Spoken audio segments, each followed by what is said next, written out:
मुझे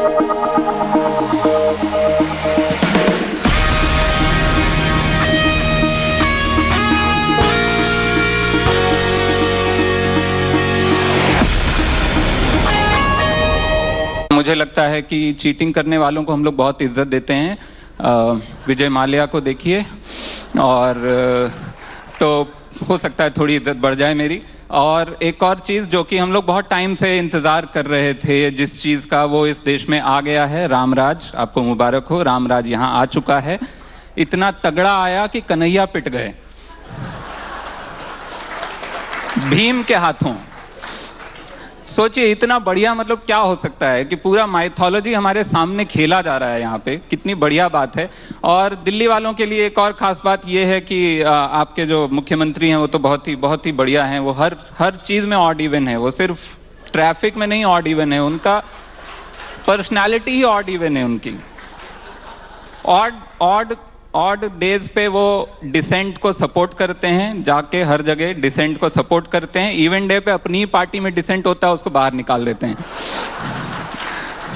odd day पे वो बोलते हैं भैया ऑड इवन गाड़ी चलाओ, है ना, वो एक दिन गाड़ी एनवायरनमेंट की रक्षा करनी है और ये वो। इवन डे पे कोई भी आता है बोलता है हमको यमुना में ना यमुना की बत्ती लगानी है, आओ भैया।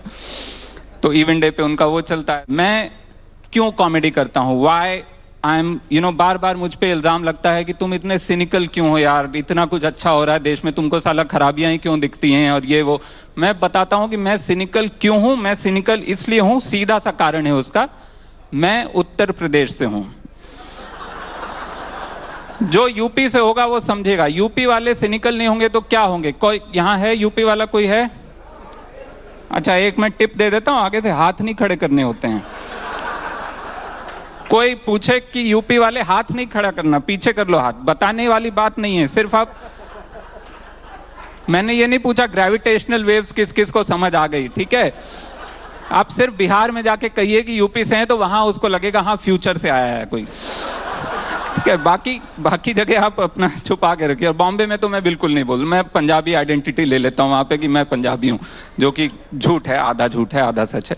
तो खैर, तो ये एक सिनिसिज्म वहाँ है क्योंकि आप क्या करें। मैं यूपी की ट्रेन्स की बात करूँ तो सिर्फ यूपी में ही ऐसा होता है। यूपी की ट्रेन्स में आप जाएंगे तो टॉयलेट में आप जाइए, ट्रेन के हग्गे का मग्गा भी लोहे की चेन से बंधा होता है। इतना कम भरोसा है लोगों को एक दूसरे पे। जितनी मोटी चेन में वो अनारकली को बांधा गया था मुगले आजम में, उतनी मोटी चेन से वो हग्गे का मग्गा रखा हुआ है, बंधा हुआ। पानी के नलके पे वो उन्होंने वो लॉक लगाया होता है टॉयलेट में। ट्रेन के टॉयलेट में पानी का नलका ना उखाड़ के ले जाए कोई।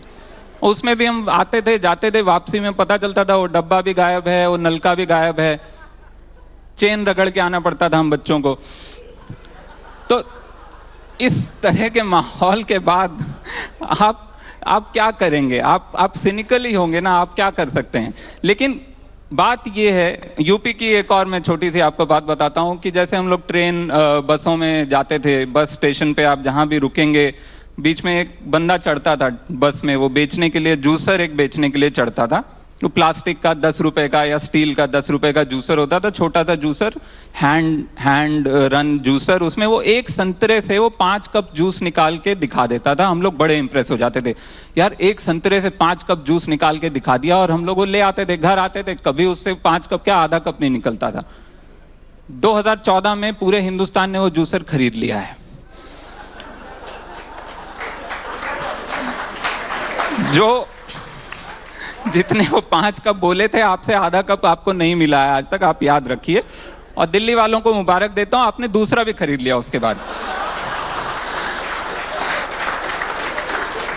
इन सब चीजों के बीच में एस्टैब्लिशमेंट के बारे में बोलने वाली comedy, and there is there is a line by a comedian saying great jokes are ones that offend and yet please at some internal level. A great joke is something which makes 50% of the people, and it's a perfect joke, which makes 50% of the people applaud and the rest 50% are sitting in shock or hurt or offended.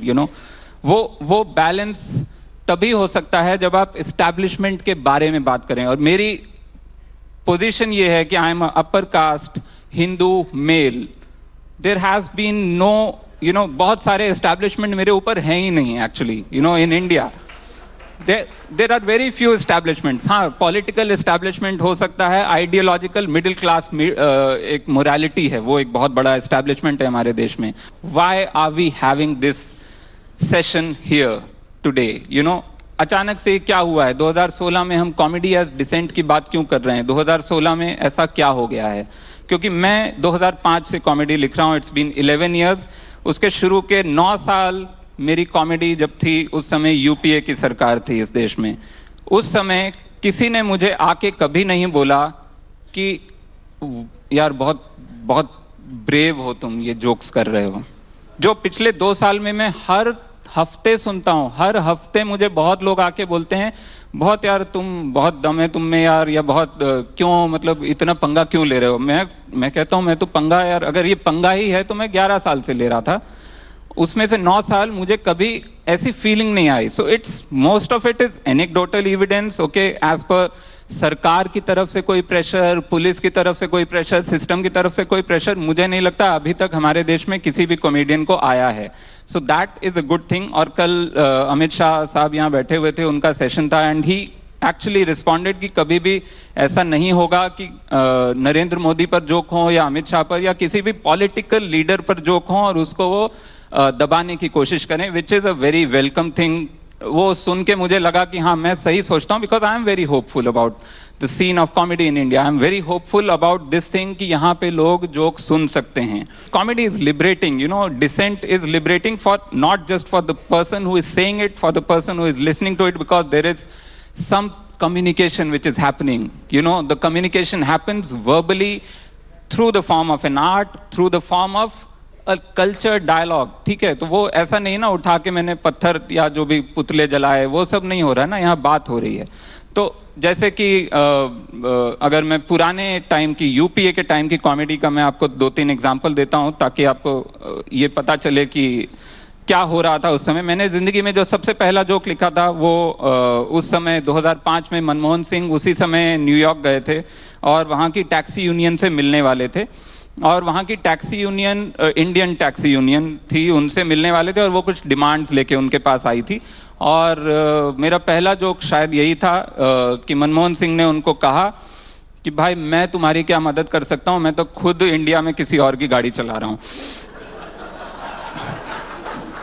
दूसरा एक और, जब 2013 का 15 अगस्त था, शायद मनमोहन सिंह का आखिरी 15 अगस्त जो था एज अ प्राइम मिनिस्टर, और वो मैं दिल्ली में ही शो कर रहा था और वो लाल किले पे जाने वाले थे. और उस दिन मैंने, उसके ठीक पिछले दिन मेरा शो था इंडिया हैबिटेट में, और वहाँ मैंने ये बात कही थी कि I don't think Manmohan Singh को आज झंडा फहराने के लिए लाल किले पे चढ़ना चाहिए, क्योंकि वो जैसी उनकी इस समय मानसिक स्थिति है, उनको किसी ऊंची जगह पे नहीं जाने देना चाहिए.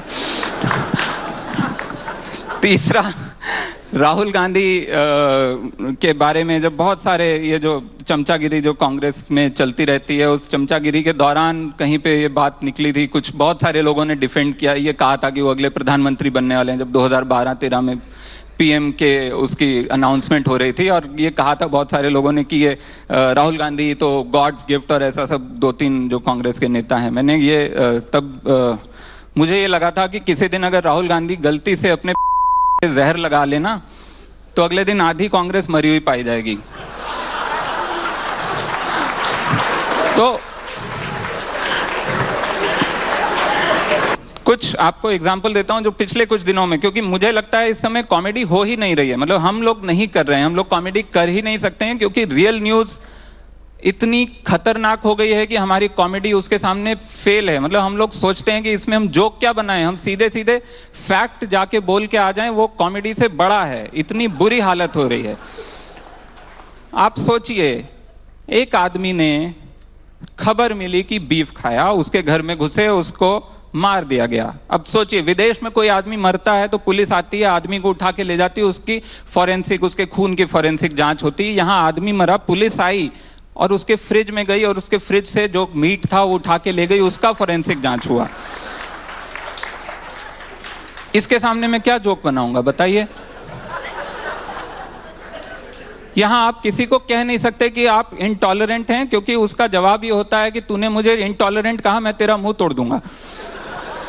इसमें आप क्या जोक बनाएंगे? यहाँ पे घोड़े की टांग टूट गई है, वो नेशनल न्यूज बन गई है आज की तारीख में। आप सोचिए 4 दिन से टीवी पे वो चल रहा है, 4 दिन से। यहाँ पे कितने सारे ऑपरेशन होते हैं। दलित के एक गांव में, दलितों के गांव में उनके कुएं में जहर डाल दिया गया था, क्योंकि वो लोग बारात लेके निकले थे, जो अलाउड नहीं है दलितों को। कुएं में जहर डाल दिया था जाके अपर कास्ट लोगों ने। तो वहां पे एक घोड़े की टांग टूटी है, वो नेशनल न्यूज है। लेकिन उससे एक चीज अच्छी मुझे मालूम चली कि शाखा में लाठी भांजना अच्छा सिखाया जाता है। दैट एटलीस्ट कुछ तो सीख रहे हैं। नहीं तो मैं सोच रहा था शाखा में, मैं देखता हूँ आजकल फंडिंग, क्योंकि वो उनका वो नरेगा है ना, राइट विंग का शाखा, तो उसमें लाठी भांजना सिखा रहे हैं। मैंने बोला लाठी भांजना सिखा रहे हो और बगल में आप भाषण दे रहे हो ISIS के खिलाफ। आपको पता है उनके पास क्या है और आपके हाथ में ये लाठी, मतलब कुछ मुझे कॉम्बिनेशन नहीं समझ में आया। लेकिन ये दूसरी चीज ये, उन्होंने जब घोड़े की टांग टूट गई, उसके बाद जब उनसे पूछा गया तो सबसे पहला उनका डिफेंस, वो MLA साहब जो है, उनका सबसे पहला डिफेंस ये था कि और नहीं वो घोड़े को ना पानी नहीं पिलाया हुआ था सुबह से, इसलिए वो गिर गया। मैंने पानी नहीं पिलाया था, उससे फ्रैक्चर हो गया? मतलब करवा चौथ के दिन आधा हिंदुस्तान फ्रैक्चर हो जाए तब तो। ये कहाँ का मतलब उनका वो था। फिर अभी खास हमारे ये हैं बहुत प्यारे न्यूज़ एंकर हैं अर्नब गोस्वामी, उन्होंने थोड़े दिन पहले ये अपना न्यूज़ में वो किया, एक SMS पोल किया अपने चैनल पे, वो जो रात को न्यूज़ एट 9 जो भी है, मैं टीवी नहीं देखता हूँ, आप भी मत देखिए, कम देखिए प्लीज़। लेकिन न्यूज़ में उन्होंने SMS पोल किया जिसमें ये पूछा गया कि इंडिया को पाकिस्तान पे हमला कर देना चाहिए या नहीं। ये क्या है? ये वॉर है कि ये फरमाइशी नगमों का कार्यक्रम है? ये चल क्या रहा है? ये हो क्या रहा है? मैं समझ नहीं पाया। अर्नब गोस्वामी के चैनल पे डिसाइड हो रहा है कि हमको पाकिस्तान पे हमला करना चाहिए कि नहीं। मतलब मैं सोच रहा था चीफ ऑफ आर्मी स्टाफ बैठ के अगर टीवी देख रहे होते उस समय, वो क्या करते? वो देख रहे हैं, वो एकदम से वो फोन करते अपने चीफ ऑफ एयर स्टाफ को कि भाई क्या करना है अगर यस आ गया तो। मतलब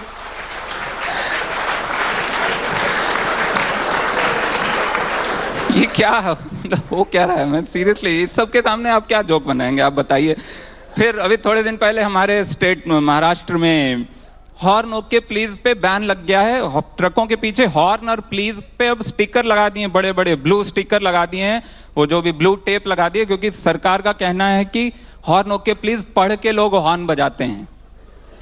बे हम बंदर हैं क्या? हॉर्न ओके प्लीज लिखा तो पै पै पै हम पढ़ के, ऐसा नहीं होता है। और हॉर्न और प्लीज, अब बहुत सारे ट्रक हैं, आपने अगर आप महाराष्ट्र जाएंगे आप देखेंगे हॉर्न और प्लीज पे टेप लगी हुई है, तो बहुत सारे ट्रक ओके ओके ओके बोलते हुए घूम रहे हैं इधर उधर। वो एक दूसरे को, इधर से जा रहा है ओके, उधर से आ रहा है ओके, तो वो बेचारे परेशान हैं। और मैं नहीं समझ पा रहा हूँ कि ये कहाँ, हमने आज तक कौन सी चीज मानी है लिखी हुई जो वो हम मान रहे थे? हमने आज तक कब माना है भाई? हम तो कभी नहीं मानते हैं। जहां लिखा होता है गधे के पूत यहाँ मत मूत, वहीं सबसे ज्यादा जाके लोग, जहां लिखा होता है यहाँ थूकना मना है, वहां हमारा वो वैदिक दिमाग जो आर्यभट्ट के टाइम का हमारा जो है ना दिमाग, कि 90 डिग्री हमारा दिमाग नाप लेता है। जहां दो दीवारें 90 डिग्री पे हैं, 89 पे होंगी तो कुछ नहीं होगा। जहां 90 होगा हमारे अंदर से आवाज आएगी थूक थूक थूक साले थूक, तो हम लोग थूकते हैं सीधे। फिर ऐसे ही एक बहुत ही बढ़िया चीज पिछले दिनों देखने को मिली। अब इस सबके सामने क्या सटायर किया जाए, बताइए। ये किताब एक है बच्चों के लिए छपी है, बाल नरेंद्र। इसमें childhood stories of our prime minister mister जूसर। तो इसमें कुछ कहानियां हैं, मैं आपको 2-3 कहानियां बता देता हूं, आप पढ़िएगा तो आपको समझ आ जाएगा कि ये सब कहां से आ रहा है। इसमें मतलब दिखाया गया कि वो बचपन से कितने ग्रेट थे, और मतलब he was destined to be the prime minister and all that, या डेस्टाइन्ड टू बी द, अभी आज हमारे एक मिनिस्टर हैं, मिनिस्टर ऑफ स्टेट हैं किरण रिजिजू, उन्होंने अपने फेसबुक पेज पे नॉस्ट्रेडमस की कोई भविष्यवाणी शेयर की है इन ऑल सीरियसनेस। अब इस पे मैं क्या जोक बनाऊंगा? नॉस्ट्रेडमस की कोई भविष्यवाणी है जो कि 1555 में, नॉस्ट्रेडमस पहली बात तो मतलब जो भी ठीक है, यहाँ जितने लोगों को नहीं पता है उनको जानना भी नहीं चाहिए कि वो कौन था।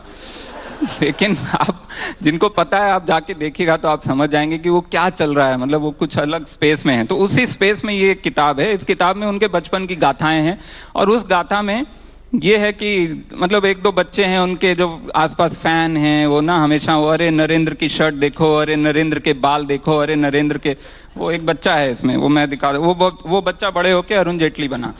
तो वो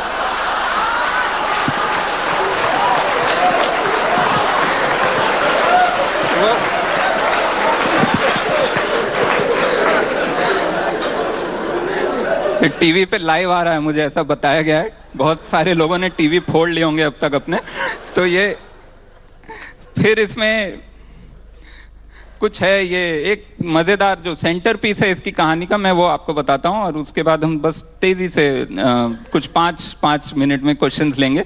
लेकिन ये इसमें एक सेंटर पीस है। इसमें एक कहानी है कि बच्चे नदी किनारे मिट्टी में ना ये क्रिकेट कुछ कैच खेल रहे हैं, ठीक है, नदी किनारे मिट्टी में वो कैच, उन दिनों गुजरात में मिट्टी हुआ करती थी, तो वो अपना उनकी बॉल नदी में गिर जाती है। कैसे, पहले तो गधे बच्चे हैं, नदी किनारे कैच कौन खेलता है पहले ये बताओ, ठीक है, खेल रहे हैं, वो बॉल उनकी नदी में चली जाती है। नदी में मगरमच्छ हैं, यहाँ मगरमच्छ आपको दिख रहे होंगे शायद, I wanted to get slides but वो हो नहीं पाया, लेकिन इसमें मगरमच्छ हैं, और मगरमच्छों के बीच में ठीक जाके ये बॉल गिर जाती है।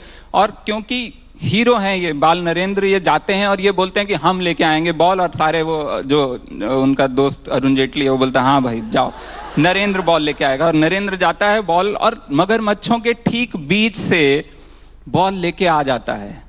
मगरमच्छों के बीच में बॉल पड़ी है, और बॉल नहीं, सिर्फ बॉल नहीं लाता, वहां मगरमच्छ का एक छोटा बच्चा है, बच्चे को भी ले आता है वापस। ये मगरमच्छ क्या कर रहे थे भाई, ये कैसे मगरमच्छ है? ये मगरमच्छ है कि कांग्रेस है? तुम्हारा बच्चा ले गया, अबे बॉल ले गया, तुम्हारा बच्चा भी ले गया, ये कैसे हो तुम यार?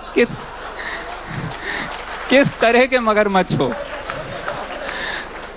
फिर एक और जो एस्टैब्लिशमेंट की बात अगर मैं करूं, एक और जो नॉन पॉलिटिकल एस्टैब्लिशमेंट हिंदुस्तान में है, वो है हमारी फैमिली, हमारा जो फैमिली स्ट्रक्चर है, जिसमें कोई डेमोक्रेसी है ही नहीं। हम लोग बाहर जाके रोड पे हल्ला मचा रहे हैं डेमोक्रेसी ये सब, अरे घर में डेमोक्रेसी तो देखो यार, घर में अपने माँ बाप के खिलाफ कभी प्रोटेस्ट करके तो देखो, नहीं करता है कोई, तो वहाँ डेमोक्रेसी नहीं है। और वहीं से शुरुआत होती है इस सिस्टम की, जो पूरा आइडिया है to respect the order, to respect the order, जहां से ये भारत माता की जय आया है, जिसपे कि सवाल भी नहीं आप कर सकते हैं, जिसपे आप कोई मतलब सवाल, इस पे वो जो अन्नू कपूर का एक क्लिप है, आप जाके ढूंढिएगा यूट्यूब पे, अंताक्षरी सारेगामापा का किसी चीज का, वो इस पे नहीं बोलने का, तो वही बात हो गई है। तो यहाँ पे फैमिली स्ट्रक्चर, और हिंदुस्तान में I am married for 8 years now, and we have mutually decided, me and my wife, not to have kids, but वो हिंदुस्तान में वो इतनी बड़ी चीज हो जाती है, अगर आपको बच्चा नहीं करना है, आपकी जिंदगी हराम कर देते हैं लोग पूछ के, सब लोग, मतलब रिश्तेदार, दोस्त, मतलब सेंसस 2011 वाला जो कि 2012 में मेरे घर आया, वो पूछ रहा है, वो जब गिनती कर रहा है, बच्चा क्यों नहीं है, आप बिटिया को बुलाइए, हम समझा देते हैं। आप अपना काम कीजिए, गिनती कीजिए, निकलिए यहाँ से। तो उस लेवल का है। और मैं पूछता हूँ कि बच्चा करना क्यों जरूरी है, बच्चा क्यों चाहिए, तो सब पहला जवाब आता है कि नहीं, वंश आगे नहीं बढ़ाना, वंश कैसे आगे बढ़ेगा। और मैं कहता हूँ अरे वंश, मतलब वंश आगे, मैं कोई चंद्रगुप्त मौर्य हूँ? मेरे वंश का अचार डालेगी क्या दुनिया? मैं क्यों, मतलब, और क्या राजीव गांधी ने आगे बढ़ाया, क्या मिला?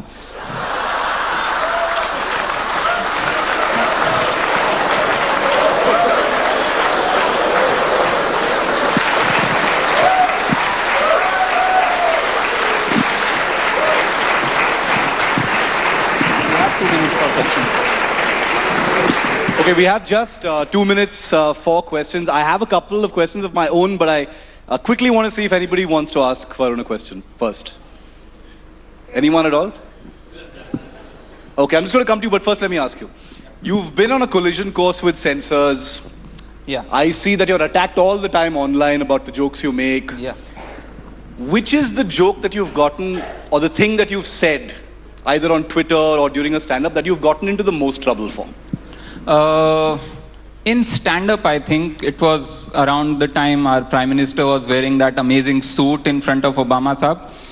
यू नो, और उस पे मैंने कुछ किया था perform in Bombay in a show, and it was just about the fact. So, you know, joke has two parts. One is the setup and one is the punchline. And setup has to be foolproof. Setup has to be a fact.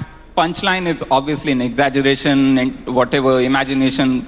तो उसमें setup में कुछ लोगों ने बहुत बड़ा issue निकाला कि वो सूट जो ऑक्शन हुआ था शायद 10 लाख या 20 लाख में, और या 2 करोड़ में, I forgot the number, 4 crore में। हाँ, तो वो नंबर पे बहुत लोगों ने बोला कि ये तो झूठ फैला रहा है प्रधानमंत्री के बारे में, वो 4 करोड़ में नहीं हुआ था, या वो 5 लाख में हुआ था, whatever, some numbers. So because of this fantastic... In your current routine, you made fun of Rahul Gandhi quite a bit. You made fun of the Prime Minister also quite a bit. And As a comic, yes, of course. Who is it easier to make jokes about, Rahul Gandhi or Narendra Modi? Easier, I think Rahul Gandhi. मैं आधी रात को किसी को जगा के नींद से सिर्फ उसके कान में राहुल गांधी बोल दूं तो हंसने लगते हैं लोग। तो ईजियर टू मेक जोक्स।